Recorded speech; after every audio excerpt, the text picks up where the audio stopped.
biasanya kalau kita ngomongin dunia teknologi ya, entah itu peluncuran aplikasi baru atau proyek mata uang digital, ada satu ekspektasi yang kayaknya udah jadi harga mati. Oh ya, pastinya soal kecepatan kan? Nah, betul. Bergerak cepat, hancurkan batasan. Jargonnya tuh move fast and break things. Kalau Anda nggak meluncurkan produk ke publik dalam 6 bulan atau setahun, Anda itu dianggap gagal. Dianggap ketinggalan zaman ya, dan pastinya langsung ditinggalkan sama investor. Bener banget, jam kerja di industri teknologi itu kan brutal, terutama di ekosistem kripto ya. Semuanya dinilai dari seberapa cepat Anda bisa melempar koin ke pasar. Iya, bikin hype, terus memompa harganya setinggi mungkin. Tapi kemudian, ada satu proyek mata uang digital yang seolah-olah jam analognya tuh berhenti berdetak. Kita melihat sebuah lanskap pengembangan yang jujur saja terdengar konyol bagi banyak orang. 7 tahun kan maksudnya? Iya, 7 tahun. 7 tahun sudah berlalu dan mereka mengklaim masih dalam tahap membangun fondasi. Itu waktu yang sangat lama loh. Sangat lama. Mungkin Anda yang mendengarkan ini langsung berpikir, tunggu dulu. Menekan tombol di HP setiap hari selama 7 tahun tanpa hasil nyata. Pasti mikirnya ini scam kan? Nah iya, bukankah ini terdengar seperti scam atau semacam sekte digital gitu? Dan jujur saja, itu pikiran pertama saya juga saat melihat tumpukan sumber kita hari ini. Wajar banget sih kalau muncul rasa skeptis. Di dunia kripto, 7 tahun itu bukan cuma waktu yang lama ya. Itu rasanya udah kayak 1 abad penuh. Iya, betul. Bagi pengamat luar, ini tuh definisi dari penundaan yang sama sekali nggak masuk akal. Nah, hari ini kita akan membongkar sebuah fenomena yang jauh lebih rumit dari kelihatannya. Jadi selamat datang di sesi bedah kita kali ini. Fokus kita hari ini lumayan epic ya. Sangat epik dan seringkali jadi bahan ejekan di internet sebenarnya, yaitu perjalanan dari proyek mata uang digital bernama Pi Network. Tinggalkan komentar terbaiknya untuk Yasdar TV, lebih berkembang dan berkualitas. Biasakan selalu mencari informasi dan berita lain sebagai referensi dan pembanding untuk menguji kebenaran informasi yang admin sajikan. Yasdar TV bersama Anda tetap mengudara.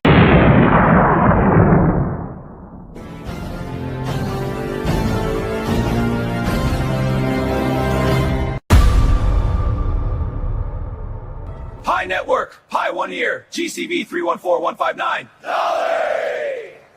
พวกเรารอ Pi Network, Pioneer, GCV 459 $.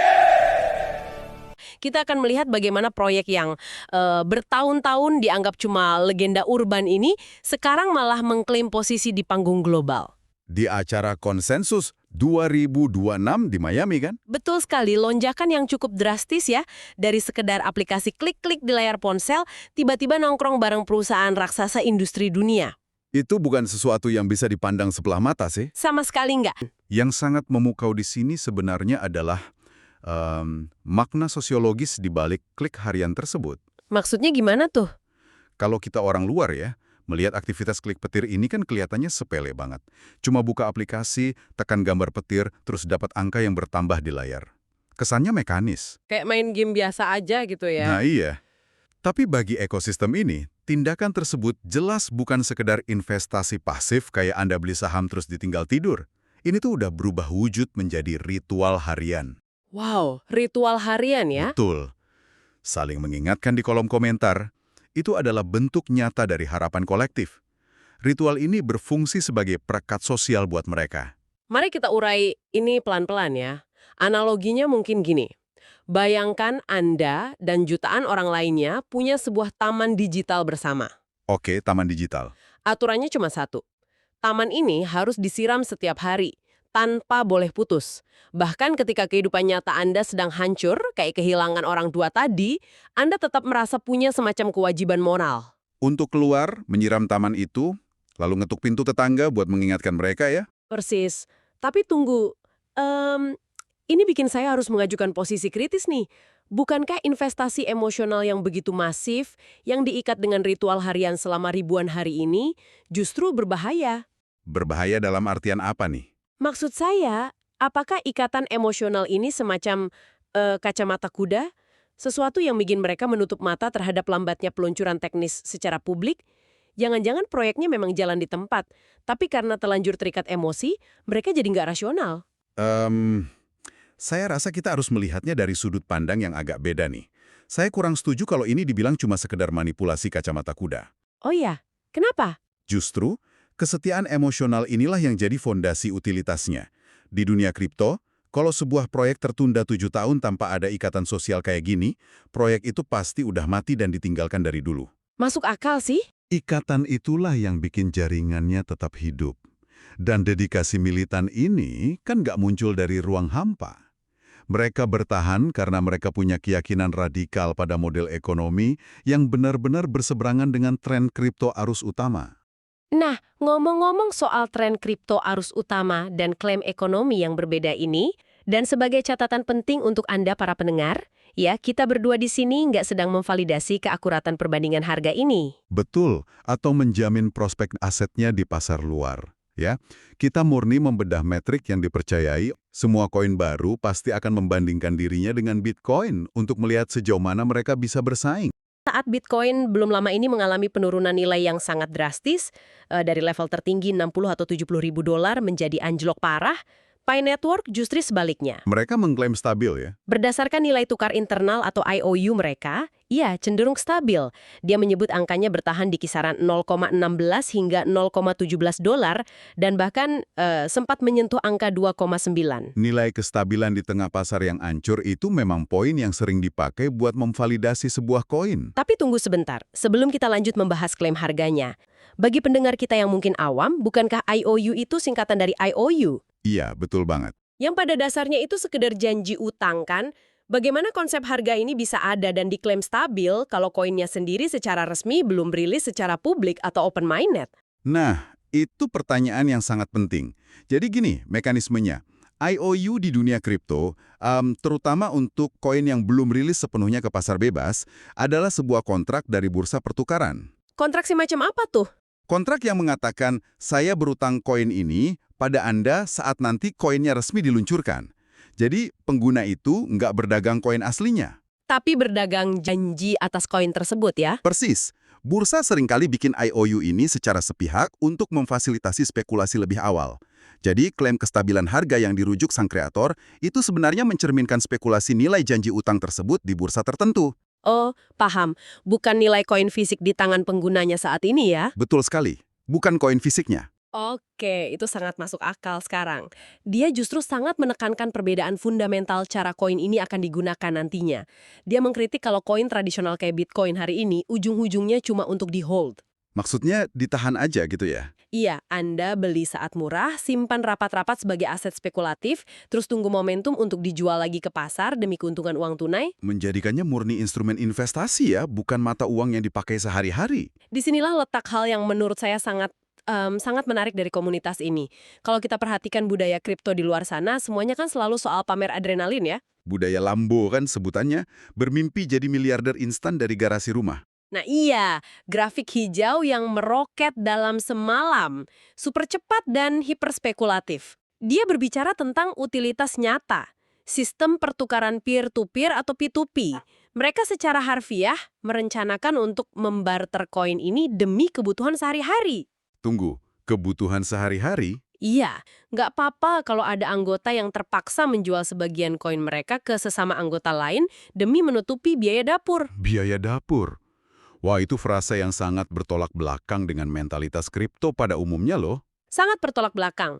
Mereka memperlakukan ini murni sebagai uang konvensional, kayak alat tukar langsung untuk beli beras, bayar uang sekolah anak, atau bayar tagihan listrik. Bukan sebagai saham yang ditimbun buat cepat kaya ya? Market biasa, atau ditukar langsung ke bank tradisional hari ini. Jelas nggak bisa. Tapi selama Anda berada di dalam ekosistem kasino itu, bersama sesama penggunanya, Anda bisa pakai chip tersebut untuk beli makanan, sewa kamar hotel, sampai bayar pertunjukan. Nah iya, karena ada kesepakatan nilai di dalam situ kan? Persis. Dan yang sedang mereka lakukan selama 7 tahun ini bukan sekedar mencetak chipnya aja, tapi membangun seluruh gedung kasinonya beserta ekosistem di dalamnya. Koin? Menjadi, saya mau pakai koin ini buat beli sayur di pasar. Itu revolusioner sih kalau dipikir-pikir. Banget. Itu adalah tantangan tersulit bagi inovasi uang digital manapun. Kalau ini berhasil, ini mengubah definisi nilai uang itu sendiri. Dari mana nilainya berasal kalau bukan dari uang fiat kayak dolar atau rupiah? Nilainya murni berasal dari konsensus ya? Betul. Kesepakatan sesama anggota yang mau menerima chip tersebut sebagai ganti barang dagangan mereka.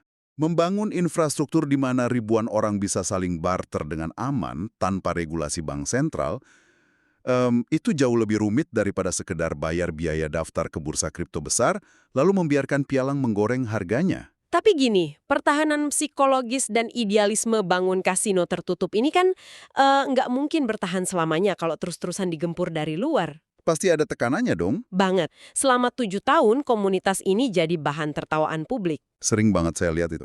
Mereka secara terang-terangan dicap sebagai penipu, pemimpi siang bolong, dan ada klaim bahwa mereka ditekan dan dipaksa untuk menerima persyaratan harga minimum berbasis likuiditas dari pihak luar.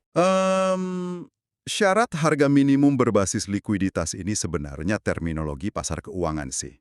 Sederhananya gini, bursa pertukaran dan institusi besar itu biasanya menuntut sebuah proyek kripto punya cadangan uang tunai. Likuiditas itu ya, Iya, likuiditas yang sangat besar sebelum koinnya boleh didagangkan secara publik. tujuannya buat apa sebenarnya? Agar ketika pemain besar atau yang biasa disebut paus ingin menjual koin mereka secara massal, ada uang nyata yang menampung penjualan itu. Jadi harganya nggak langsung nyungsep jadi nol. Ah, paham. Nah, PAI sepertinya menolak ditekan oleh aturan main institusi tradisional yang berpotensi menghancurkan ekosistem mereka sendiri ini. Penolakan yang bikin mereka makin dicibir awalnya, tapi atmosfernya berubah drastis belakangan ini.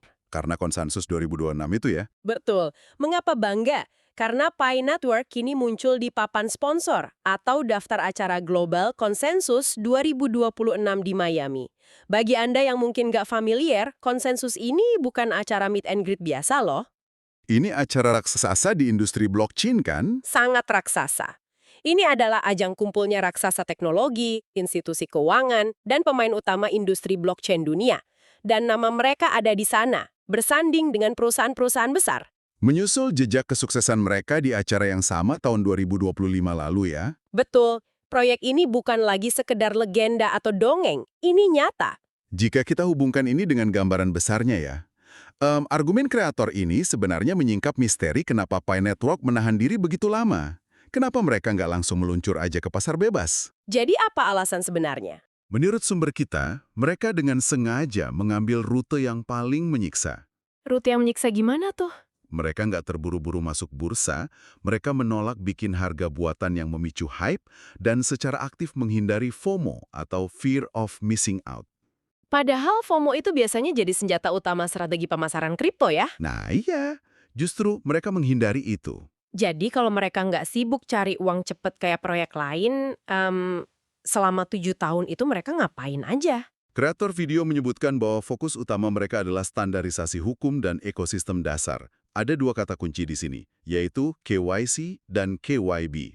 KYC dan KYB, bisa dijelaskan sedikit? KYC itu Know Your Customer, sistem verifikasi identitas di mana Anda harus memberikan kartu identitas asli atau paspor untuk membuktikan Anda itu manusia nyata, bukan bot. Oke, kalau KYB? Sedangkan KYB adalah Know Your Business, itu verifikasi untuk badan usahanya. Kenapa hal kayak gini repot banget sih dilakukan di dunia desentralisasi? Bukannya harusnya simple ya? Karena kripto pada dasarnya lahir dari semangat anonimitas. Nggak ada yang tahu siapa Anda. Masalahnya, ketika Anda ingin membangun ekonomi yang bisa dipakai buat beli barang fisik sehari-hari, Anda nggak bisa anonim. Oh, karena bisa bersinggungan dengan hukum pencucian uang internasional ya? Betul, Anda wajib tahu siapa yang bertransaksi. Dan bayangkan, memverifikasi dokumen identitas dari jutaan manusia di ratusan negara dengan hukum yang berbeda-beda, secara teknis dan legal, itu adalah mimpi buruk bagi pengembang. Pantes saja butuh waktu lama. Banyak koin yang akhirnya menghindari ini, tapi Pi malah menjadikannya prasyarat sebelum ekosistem mereka dibuka secara luas di era Web3 ini. Jadi, apa arti dari semua ini? Ini memicu pertanyaan kritis lagi dari saya nih. Web3, regulasi, KYC, itu semua kedengarannya sangat rapi di atas kertas, tapi 7 tahun itu tetaplah waktu yang absurd di dunia inovasi teknologi. Memang lumayan berisiko sih. Iya kan? Jangan-jangan strategi lambat tapi pasti yang mereka klaim ini cuma tameng. Apakah nggak ada resiko besar bahwa teknologi blockchain yang mereka kembangkan di tahun 2019 itu justru udah usang dan ketinggalan zaman? Terutama ketika akhirnya mereka berani launching sepenuhnya di tahun 2026 atau nanti ya. Nah iya, apa nggak basi teknologinya? Argumen Anda itu sangat masuk akal kalau kita cuma bicara soal kode teknologinya. Teknologi memang cepat basi. Hal-hal yang cepat tetapi hampa akan lenyap. Wow, hal-hal yang cepat tetapi hampa akan lenyap.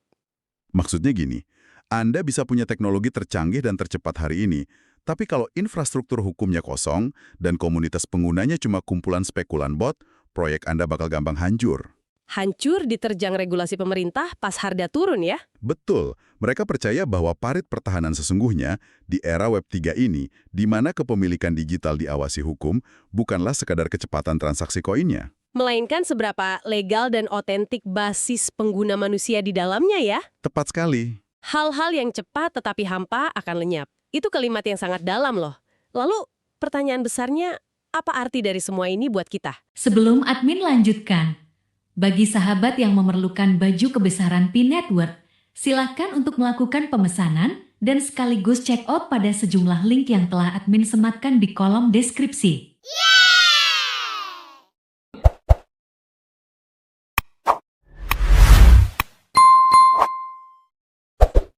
Kalau kita menoleh ke belakang dan melihat keseluruhan diskusi kita hari ini, spektrum yang kita bahas sungguh luar biasa lebar.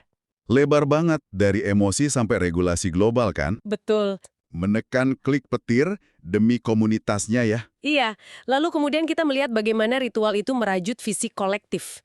Niat mereka untuk merombak kebiasaan buruk spekulasi kripto menjadi alat barter ekonomi kerakyatan. Di mana Anda bisa menggunakan koin digital ini benar-benar hanya untuk menyambung hidup, membiayai kebutuhan dapur sehari-hari, tanpa harus peduli harga dolar lagi ya. Dan akhirnya kita melihat bahwa visi tingkat akar rumput ini ternyata didesain untuk dikawinkan dengan standar kepatuhan regulasi kelas dunia. Membangun infrastruktur identitas hukum lintas negara ya. Dan berani menampakkan diri di acara bergengsi sekelas konsensus 2026.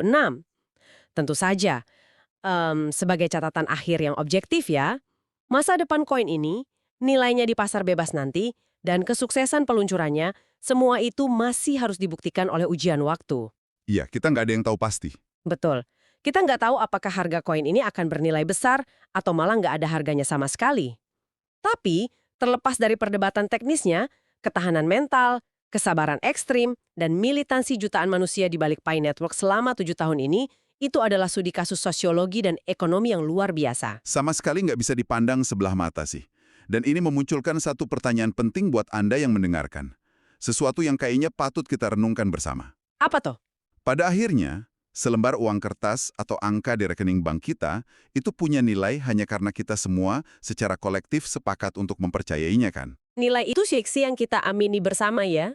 Betul. Jadi, mungkinkah sebuah komunitas global dengan kesetiaan harian yang begitu fanatik dan kesabaran bertahun-tahun justru memegang rahasia paling fundamental dari definisi uang di masa depan? Menarik banget ini. Iya, maksud saya, apa yang akan terjadi jika, pada akhirnya, teknologi yang berjalan lambat ini ternyata cukup kuat untuk menampung seluruh beban kepercayaan tanpa syarat dari puluhan juta manusia di dalamnya? Pertanyaan yang bikin kita merinding membayangkannya ya. Itu membawa kita kembali ke poin di awal mula percakapan kita hari ini. Soal industri yang butuh kecepatan tadi ya? Iya, di Silicon Valley Anda mungkin bisa membangun gedung pencakar langit dalam 9 bulan. Megah, tinggi, berkilau. Tapi ketika badai krisis ekonomi datang, bangunan cepat itu rubuh karena tanahnya rapuh.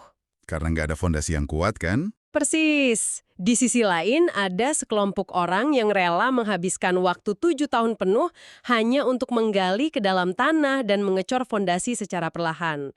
Orang-orang lewat lalu menertawakan mereka karena nggak melihat ada bangunan apapun di atasnya. Tapi tunggu sampai bangunannya berdiri ya? Nah, itu dia pertanyaannya.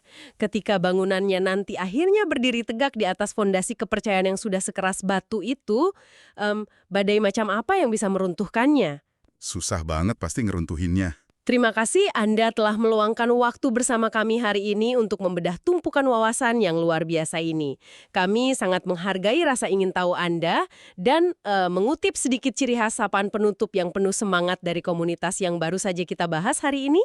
Salam petir ya. Betul, salam petir untuk Anda semua. Sampai jumpa di penelusuran mendalam kita selanjutnya.